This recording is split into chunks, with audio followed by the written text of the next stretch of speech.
టాలీవుడ్ నటి అశు రెడ్డిపై చీటింగ్ ఆరోపణలతో హైదరాబాద్ సిఎస్ లో కేసు నమోదైన విషయం తెలిసిందే. అయితే ఈ క్రమంలోనే తనపై నమోదైన కేసును కొట్టివేయాలని ఆమె తెలంగాణ హైకోర్టును ఆశ్రయిస్తూ పిటిషన్ దాఖలు చేశారు. అయితే తన వర్షన్ తీసుకోకుండానే పోలీసులు కేసు నమోదు చేశారని అశు రెడ్డి తన పిటిషన్ లో వెల్లడించారు. ఫిర్యాదు ప్రకారం 2018లో పరిచయం ఏర్పడిన తరువాత ప్రేమ పెళ్లి పేరుతో ఓ సాఫ్ట్వేర్ ఇంజనీర్ ను నమ్మించి డబ్బులు తీసుకున్నట్లు ఆరోపణలున్నాయి.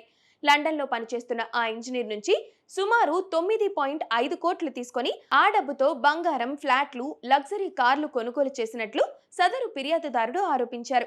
పలు ఆన్లైన్ ట్రాన్సాక్షన్స్ కూడా వైరల్ అవుతున్నాయి. ఈ ఘటన ప్రస్తుతం ఇండస్ట్రీలో చర్చనీయాంశంగా మారింది. ఈ కేసులో అశు రెడ్డి, ఆమె కుటుంబ సభ్యులపై నాన్ బెయిలబుల్ కేసులు నమోదైనట్లు తెలుస్తోంది.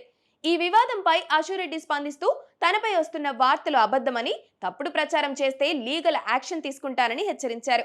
ఈ క్రమంలోనే తాజాగా అశు రెడ్డి హైకోర్టును కూడా ఆశ్రయించారు.